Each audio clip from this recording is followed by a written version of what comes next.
इतिहासातील दुसरे प्रकरण युरोप आणि भारत याचा आपण अभ्यास करणार आहोत. या प्रकरणाची पार्श्वभूमी अशी आहे की आधुनिक कालखंड जो आहे, या आधुनिक कालखंडामध्ये युरोपमध्ये वेगवेगळ्या घटना घडल्या. औद्योगिक क्रांतीसारख्या घटना असतील, वेगवेगळे राजकीय स्थित्यंतर असतील, ईस्ट इंडिया कंपनी सारखी स्ट्रॉंग कंपनी आहे जिची स्थापना असेल. तर झालं काय की आधुनिक कालखंडामध्ये युरोपमध्ये ज्या ज्या घटना घडल्या त्या घटनांचे पडसाद म्हणजे त्याचे परिणाम भारतावर पण होत होते आणि त्यातून आधुनिक भारताच्या इतिहासाचा कालखंड आपल्याला जर अभ्यास करायचा असेल तर मग युरोपात झालेल्या घटनांचा अभ्यास सुद्धा आपल्याला माहित असणं हे गरजेचं ठरतं. ओके, तर आपण सुरुवात करूया आपल्या या प्रकरणाला. यामध्ये सुरुवातीला येतं प्रबोधन युग. यावर प्रश्न येतो आपल्या एक्झामला की प्रबोधन युग हे कोणतं आहे? तर इसवी सनाचं 13वे शतक, इसवी सनाचे 13वे शतक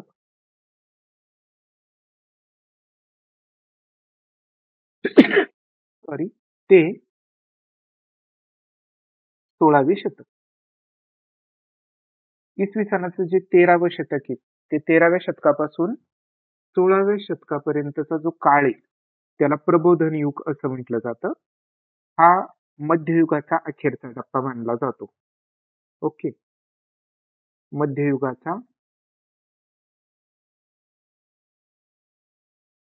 अखेरचा टप्पा, कारण यानंतर आधुनिक युगाला सुरुवात होणार आहे. अखेरचा टप्पा. ओके, तर मध्ययुगाच्या अखेरच्या टप्प्याला पण कुठला आहे तर हे युरोपच्या रिलेटेड आहे. या गोष्टी सर्व ज्या आहेत त्या युरोपच्या रिलेटेड आपण बोलत आहोत. तर युरोपमध्ये मध्ययुगाचा जो अखेरचा टप्पा आहे म्हणजेच इसवी सनाचं 13व्या शतकापासून 16व्या शतकापर्यंतचा जो काळ आहे त्याला प्रबोधन युग असं म्हटलं जातं. या कालखंडामध्ये काय झालं तर प्रबोधन युग, याला प्रबोधन युग का म्हणायचं तर यामागचे कारण आहेत की या काळामध्ये या कालखंडामध्ये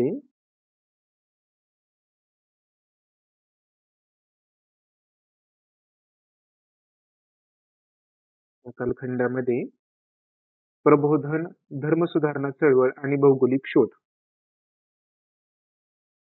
प्रबोधन,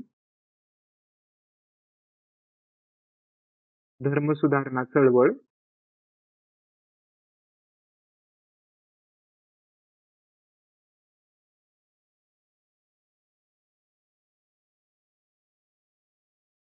आणि तिसरं येतं भौगोलिक शोध.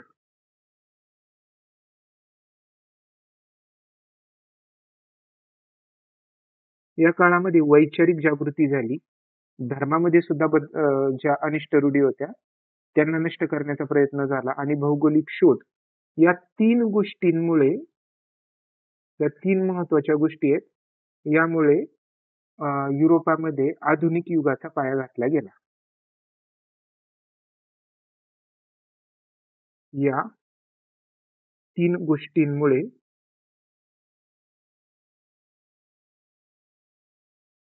युरोपात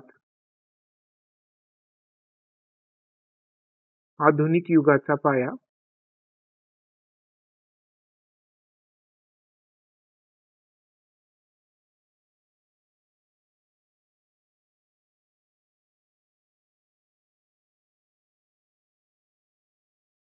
घातला गेला. ओके, ह्या महत्वाच्या गोष्टी आहेत आणि म्हणून या कालखंडाला प्रबोधन युग असं म्हटलं जातं.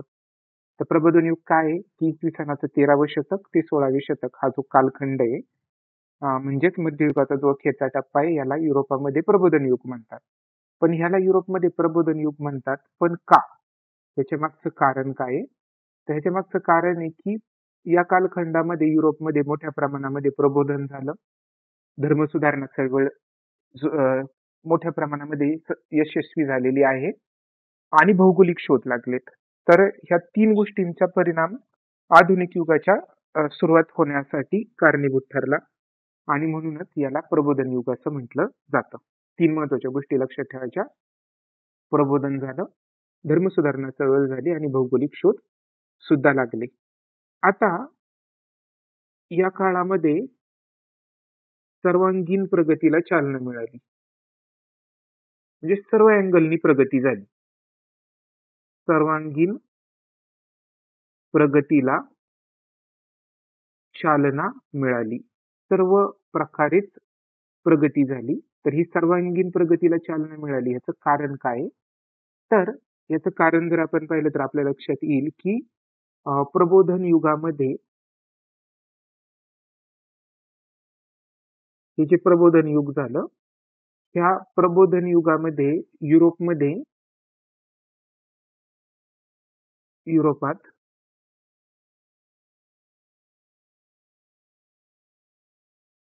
कला क्षेत्र असू द्या, स्थापत्य, कला, स्थापत्य,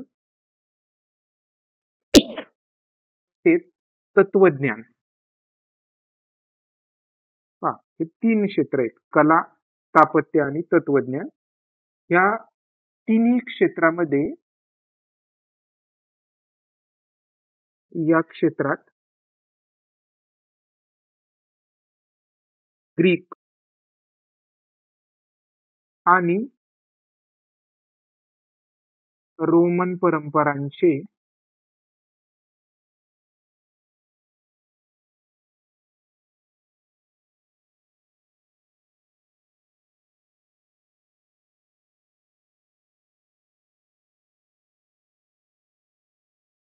ग्रीक आणि रोमन परंपरांचं झालं पुनरुज्जीवन. आणि साहजिकच आहे, जर पुनरुज्जीवन म्हणजे पुन्हा जुनं त्यांचं जे वैभव होतं, जुना जो त्यांचा वैशिष्ट्य होते वेगवेगळे, तर ह्या वैशिष्ट्यांनी नटलेला त्यांचा तो जुना काळ पुन्हा परत आला.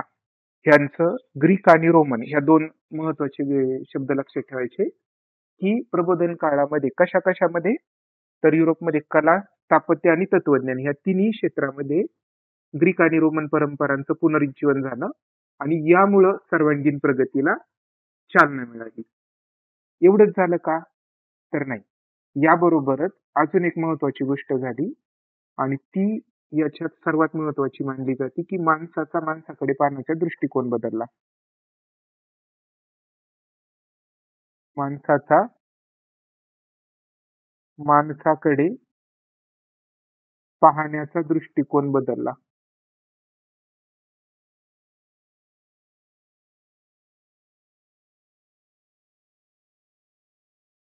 माणसाचा माणसाकडे पाहण्याचा दृष्टिकोन बदलला आणि माणसाचा माणसाकडे पाहण्याचा दृष्टिकोन बदलल्यामुळं धर्माऐवजी माणूस हा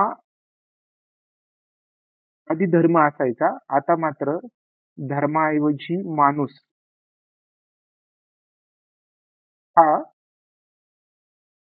सर्व विचारांचा केंद्रबिंदू ठरला.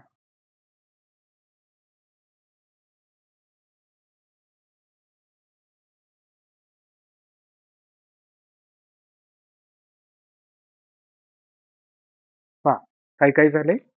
तर प्रबोधन युग काय लक्षात ठेवायचं आपल्याला, तर 13वे ते 16वे शतक हा 13वे ते 16वे शतकाचा जो काळ आहे युरोपमधला, तर ह्या 13व्या ते 16व्या शतकामध्ये युरोपात ज्या प्राचीन परंपरा होत्या त्या प्राचीन परंपरेंना पासून युरोपची सुटका झाली.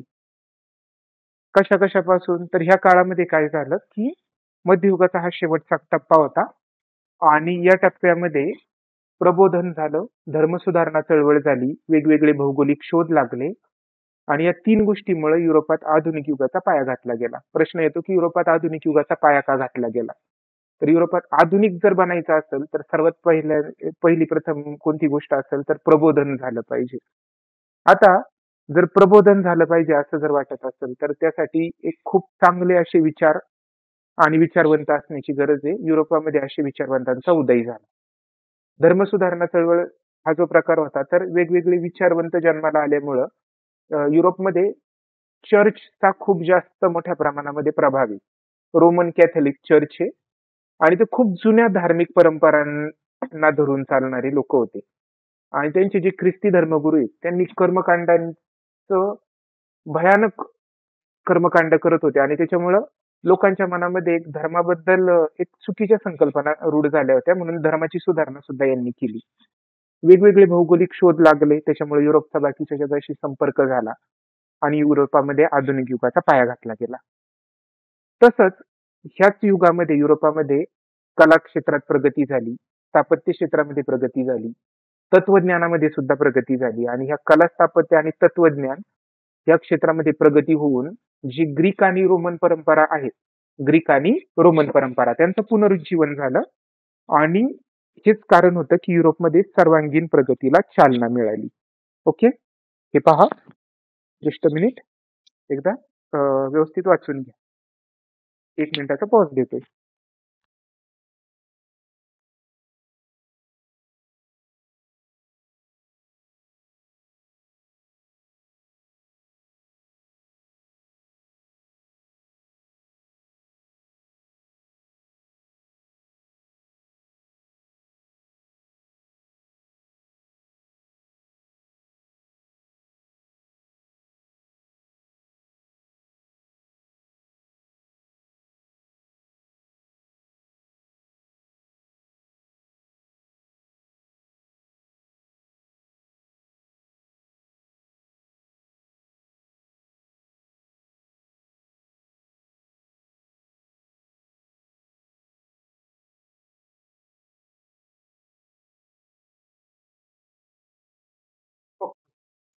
आता पुढचं पाहू आपण. एक महत्वाची व्यक्ती पाहिजे आपल्याला.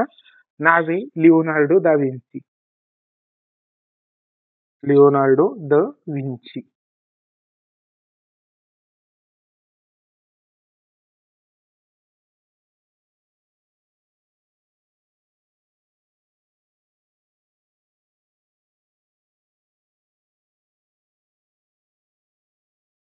लिओनार्डो द विन्सी हा एक सुप्रसिद्ध असं चित्रकार आहे. लिओनार्डो द विन्सी चित्रकार आहे. हा प्रबोधन काळामध्ये युरोपात होऊन गेलेला चित्रकार आहे आणि लिओनार्डो द विन्सीच्या ज्या चित्रकृती आहेत, त्याच्यामध्ये 2 खूप जास्त फेमस आहेत आणि त्यांचं जे नाव आहे तर ते आहे एक मोनालिसा आणि दुसरं आहे द लास्ट सपर. ओके.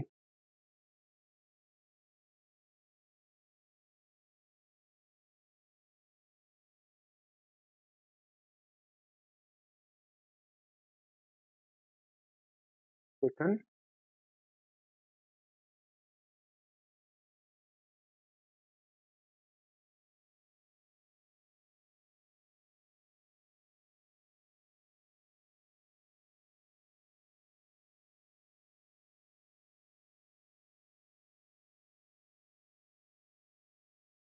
तर ही जी व्यक्तिमत्व आहे, हे जे व्यक्तिमत्व आहे तर ते आहेत लिओनार्डो दा विन्सी आणि लिओनार्डो दा विन्सी यांची हे मोनालिसा नावाची कलाकृती एक आहे जी खूप प्रसिद्ध आहे. त्याचबरोबर द लास्ट सपर ही एक कलाकृती खूपच जास्त प्रसिद्ध आहे. तर हे फक्त चित्रकार नाही आहेत तसे, हे अष्टपैलू व्यक्तिमत्व आहे. कधीचे आहेत हे?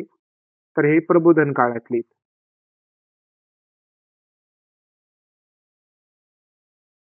प्रबोधन काळातील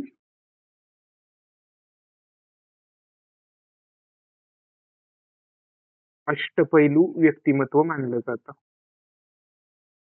प्रबोधन काळ म्हणजे यांना फक्त एकच गोष्ट नाही तर हे खूप बऱ्याच गोष्टींमध्ये यांचा आपल्याला प्रभाव दिसतो म्हणजे त्यांचं कौशल्य दिसतं. ते अनेक शास्त्र, वेगवेगळे शास्त्र आणि वेगवेगळ्या कला यामध्ये ते पारंगत होते. म्हणजे त्यांना खूप जास्त शास्त्र आणि कला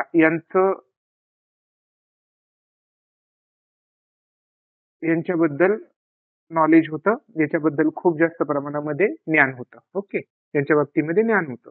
शास्त्र आणि कला यामध्ये ते पारंगत होते. कशा कशामध्ये यांना हे केलं होते तर एक शिल्पकला, त्यानंतर स्थापत्यकला,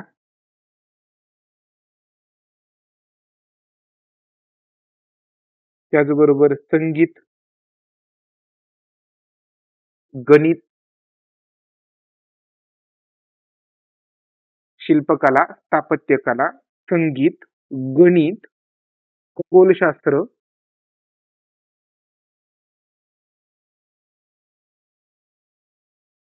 खगोलशास्त्र आणि अभियांत्रिकी.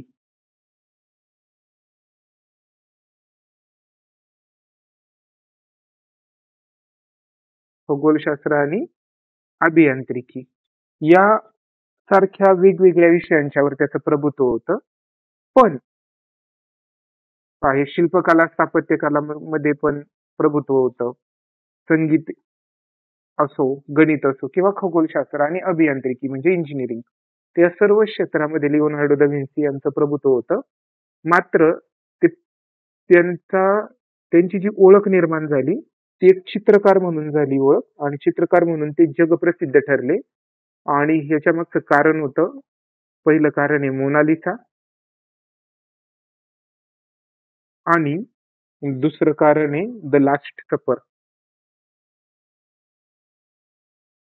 द लास्ट सफर आहे, सफर नाही, द लास्ट सफर.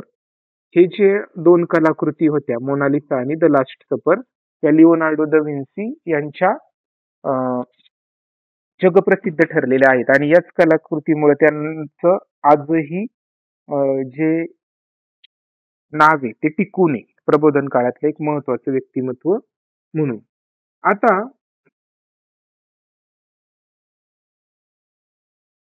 प्रबोधन युगाची जी वैशिष्ट्ये होती तर त्यातली आपण प्रबोधन युगाची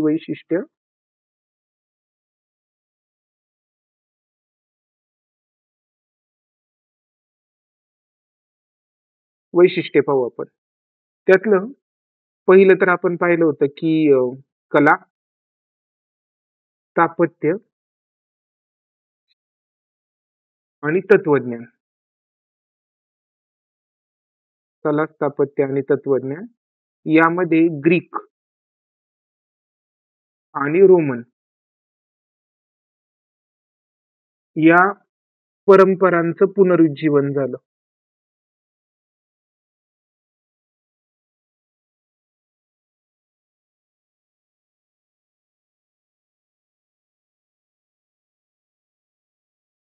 ओके, कला, स्थापत्य आणि विज्ञान यांच्यामध्ये ज्या ग्रीक आणि रोमन परंपरा आहेत त्यांचं पुनरुज्जीवन झालेलं आपल्याला दिसून येतं.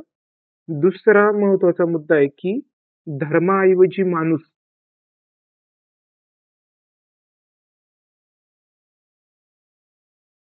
धर्मापेक्षा पण माणसाला महत्व देण्यात आलं, आणि माणूस हाच सर्व विचारांचा केंद्रबिंदू ठरला.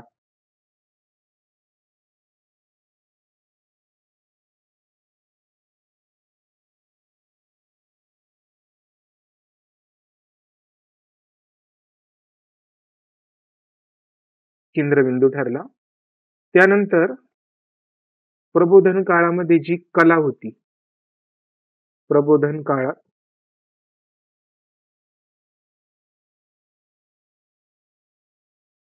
कोणत्याही प्रकारची जर कला असेल तर त्या कलेमध्ये तसेच साहित्यातून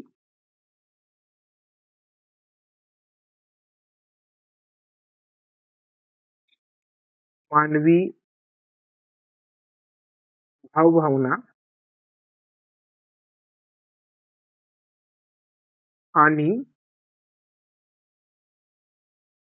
माणसाच्या भावभावना आणि त्याचबरोबर माणसाच्या संवेदना, ज्याला आपण इमोशन म्हणतो.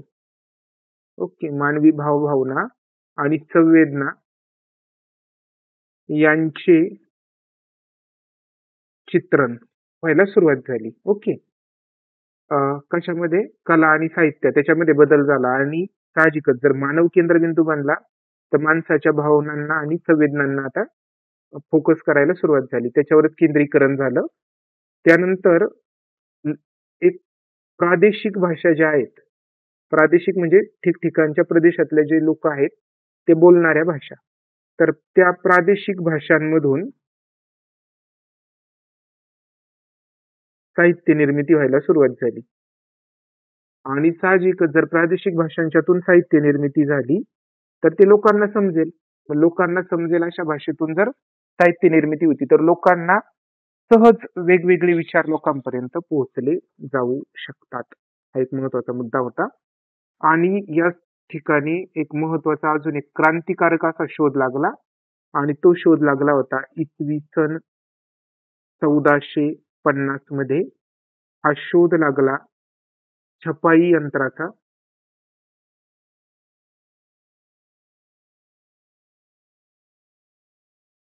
आणि हा शोध लावणाऱ्या व्यक्तीचं नाव होतं जोहान्स गुटेनबर्ग.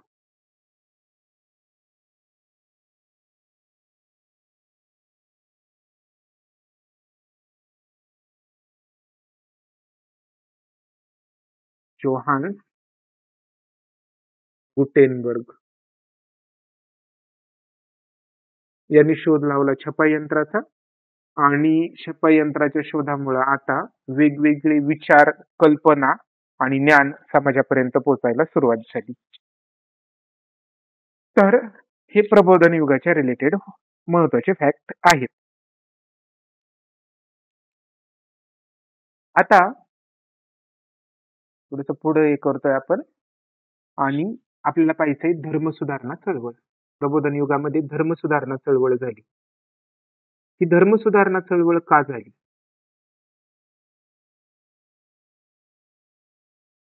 आणि कोणाविरुद्ध झाली ही गोष्ट माहिती असायला पाहिजे. तर जे वेगवेगळे विचारवंत होते, जे स्वतंत्र बुद्धीने विचार करत होते, तर ह्या विचारवंतांनी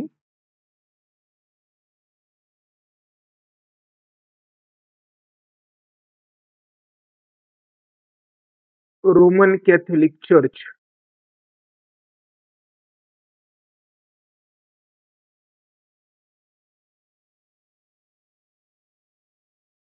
रोमन कॅथलिक चर्च याच्या ज्या जुन्या परंपरा होत्या, जुन्या धार्मिक कल्पना होत्या, जुन्या धार्मिक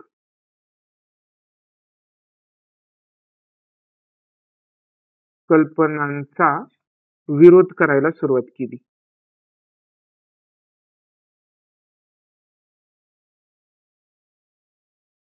ओके. जे विचारवंत होते त्यांनी रोमन कॅथलिक चर्च हे नाव महत्वाचं आहे. तर रोमन कॅथलिक चर्चच्या जुन्या धार्मिक कल्पनांच्यावर हल्ला चढवला.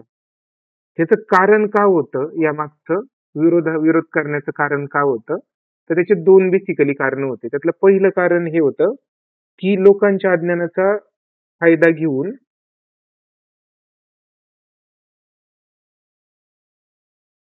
लोकांच्या अज्ञानाचा फायदा घेऊन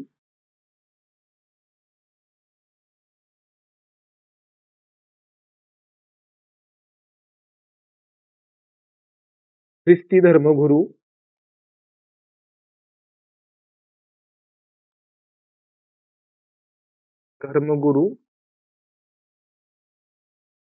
कर्मकांड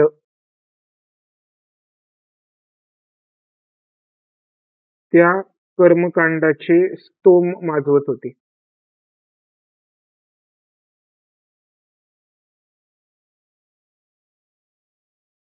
ख्रिस्ती धर्मगुरूंचा कार्यक्रम चालू होता की त्यांनी लोकांच्या अज्ञानाचा फायदा घेतला होता आणि कर्मकांडाकडे लोकांना वळवायला सुरुवात केली. प्लस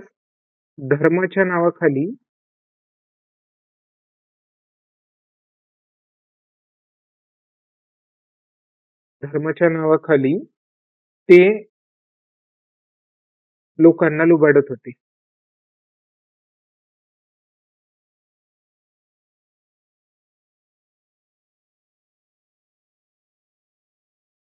धर्मगुरू धर्माच्या नावाखाली लोकांना लुबाडत होते, लोकांना कर्मकांडाकडे घेऊन चालले होते. आणि याच्या विरोधामध्ये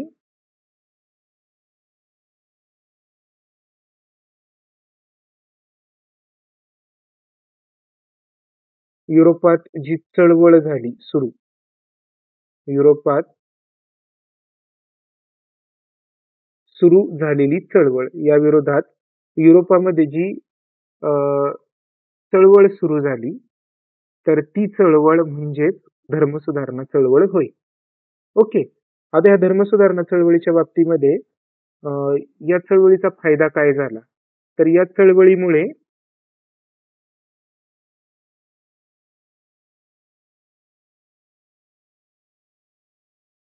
धार्मिक क्षेत्रात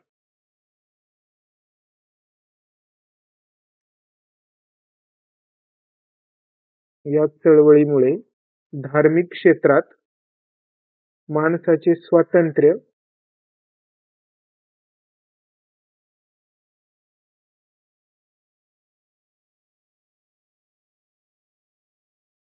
आणि त्याचबरोबर माणसाकडे असणारं बुद्धीचं महत्त्व, ज्याला बुद्धी प्रामाण्यवाद म्हणतात,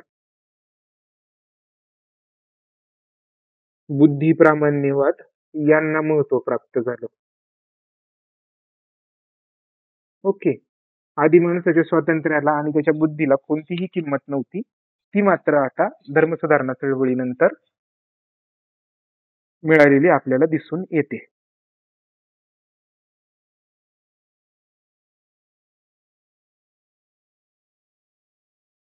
आता यानंतर जो पुढचा महत्त्वाचा पॉइंट येतो ह्या चॅप्टरच्या रिलेटेड, आणि तो म्हणजे आता हे तुमचं क्लिअर झालं असेल. रोमन कॅथलिक चर्च कर्मकांड करत होते, लोकांना लुबाडत होते, आणि त्याच्या विरोधात युरोपात सुरू झालेली चळवळ म्हणजे धर्मसुधारणा चळवळ.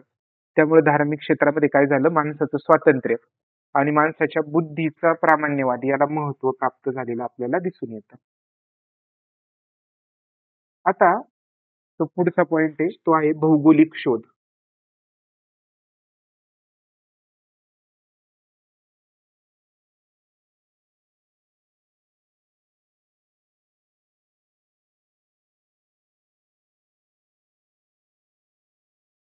भौगोलिक शोध.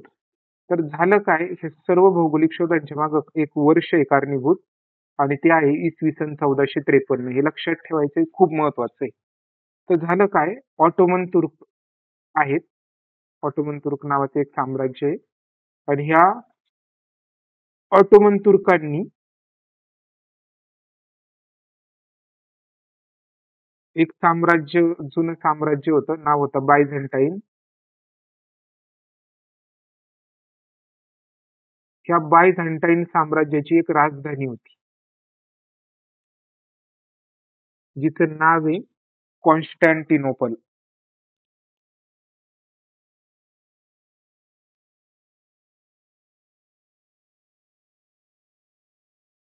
ज्याचं आत्ताचं नाव आहे इस्तंबूल.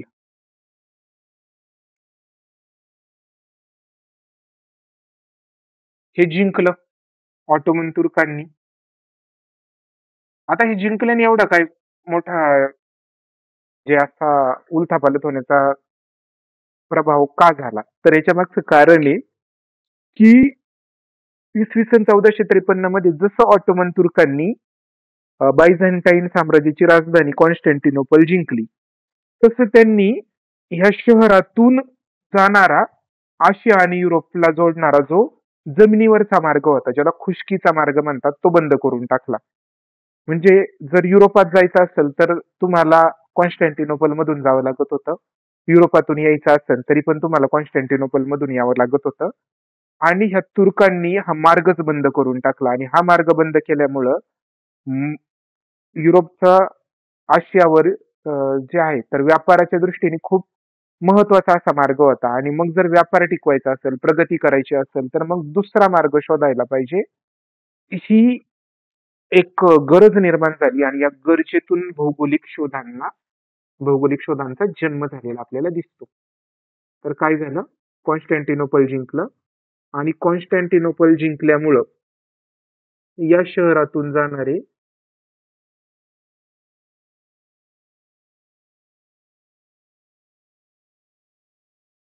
या शहरातून जाणारे आशिया व युरोप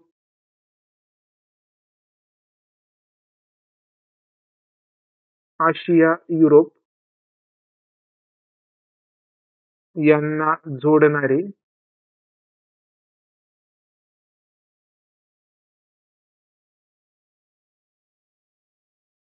खुशकीचे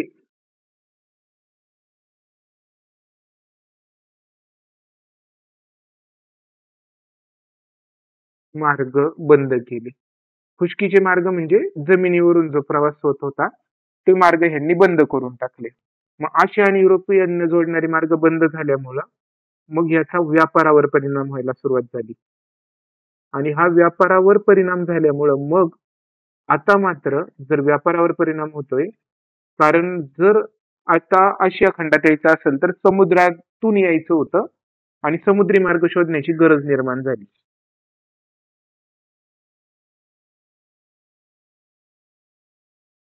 सागरी मार्ग शोधण्याची गरज निर्माण झाली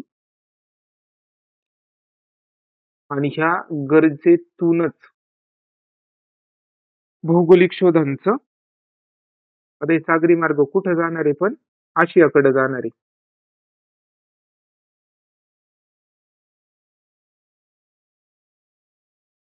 आणि यातून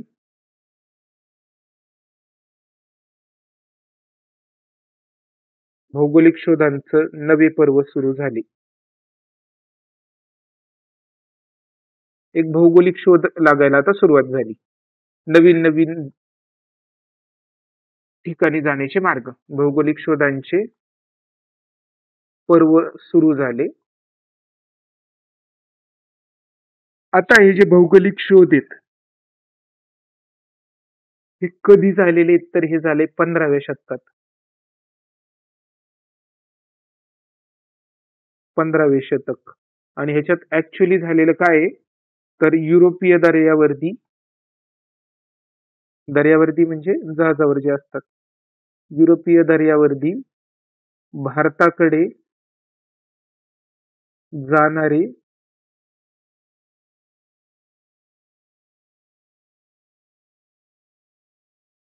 जलमार्ग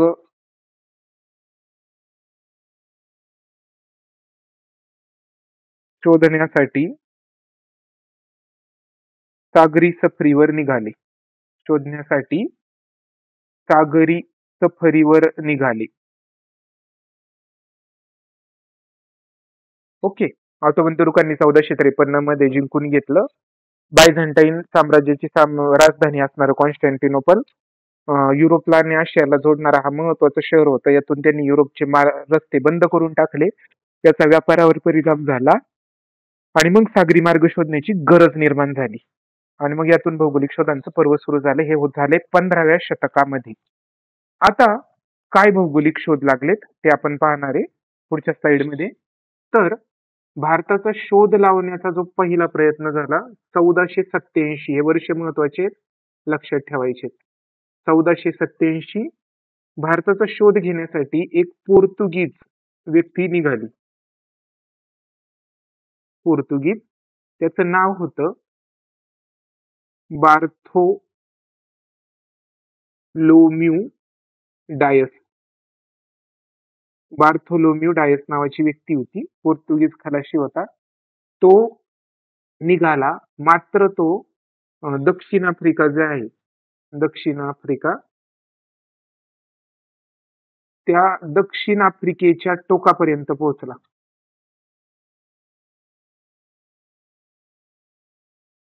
दक्षिण आफ्रिकेच्या टोकापर्यंत पोहोचला आणि हे टोक होतं Cape of Good Hope.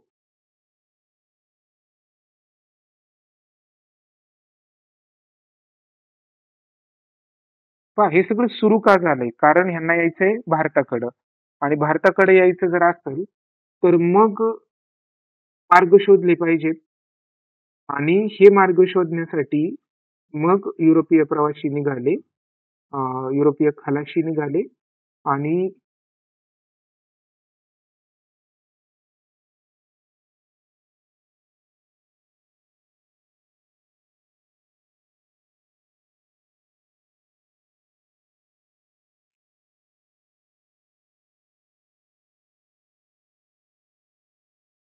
Okay, हा मॅप आहे. तर हा जो मॅप आहे ह्याच्यामध्ये जर तुम्ही काळजीपूर्वक पाहिलं तर तुमच्या लक्षात येईल की भारताकडे जायचं होतं आणि भारताकडे जाण्यासाठी आता भारताकडे जायचं असेल तर कसं जायचंय, आधी इकडून जाता येत होत. इकडून जायला चान्स होता. पण आता मात्र तो चान्स राहिला नाही. मग आता जर जायचं असेल, तर मग इकडून जायचंय आणि मग एक प्रवास कारण युरोप इकडे आहे. एक खलाशी निघाला, हा निघाला आणि इथं आल्यानंतर हा अडकला. हे होतं दक्षिण आफ्रिका खंडाचं टोक आणि ह्याचंच नाव आहे Cape of Good Hope. Okay. Cape of Good Hope हे नाव आहे याचं. गुड होप दक्षिण आफ्रिकेच्या टोकाला पोहोचला होता तो. नाव होतं बार्थोलोम्यू डायस. प्रयत्न कधी झाला? 1487 ला. त्याच्यानंतर 1492 ला परत एक जणांनी प्रयत्न केला भारताचा पश्चिमेकडं. मग आता यांनी काय ठरवलं की इकडं जाऊन शोध घेऊन पाहू, इकडं मिळतोय का भारत. तर मग भारताचा पश्चिमेकडे जाऊन शोध घेण्याचा प्रयत्न केला.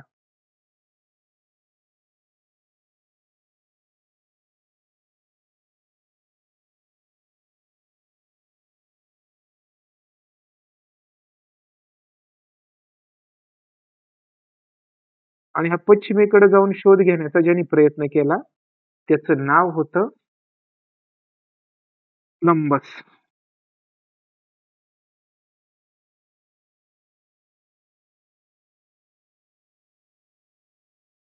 Christopher Columbus. पण हा काय भारतापर्यंत पोहोचला नाही, कारण हा त्यांनी इकडे ट्रॅव्हल केला आणि इकडे आला अमेरिका खंड. अमेरिका खंडाची इकडची जी बाजू आहे ती पूर्व बाजू आहे. म्हणजे हा पश्चिमेकडे प्रवास करत करत गेला, अमेरिकेच्या पूर्व किनाऱ्यावर पोहोचला. अमेरिका खंडाच्या पूर्व किनाऱ्यावर पोहोचला तो.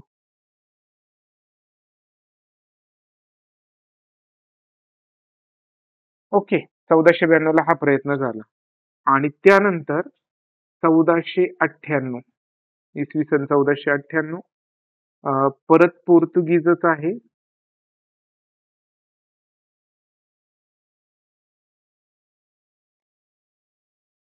पोर्तुगीजच आहे. नाव आहे वास्को द गामा.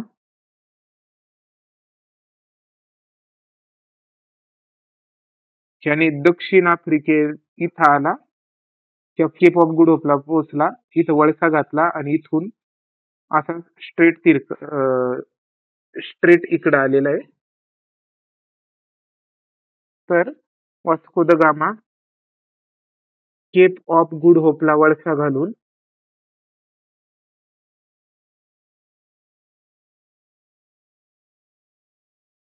वळसा घातला आणि हा वळसा घालून भारताच्या आता भारताची इकडची किनारपट्टी कोणती? तर इकडची पश्चिम बाजू आहे. तर भारताच्या पश्चिम किनारपट्टीवर आला तो.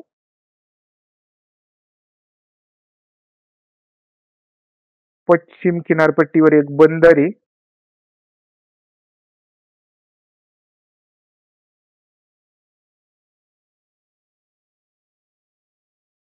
त्या बंदराचं नाव आहे कालिकत.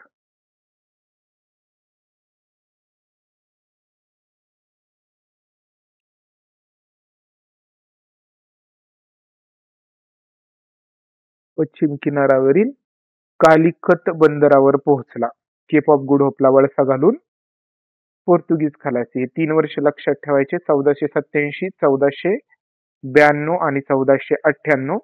त्याचबरोबर तुम्हाला हे 1453 पण लक्षात ठेवायचे, कारण याच वेळेस ज्याच्यानंतर 1453 ला अडवल्यानंतर सुद्धा 45 वर्षानंतर भारताकडे जाण्याचा मार्ग सापडलेला आहे. नंतर धर्मसुधारणा चळवळ हा पॉइंट तुम्हाला माहित असणं गरजेचं आहे.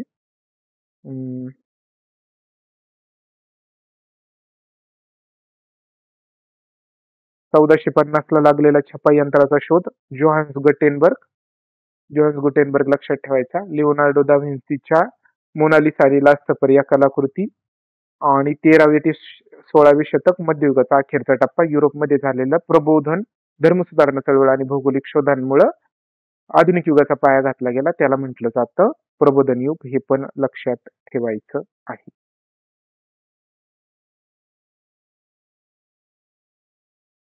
आपण थांबतो इथं. पुन्हा भेटूया पुढच्या लेक्चरमध्ये.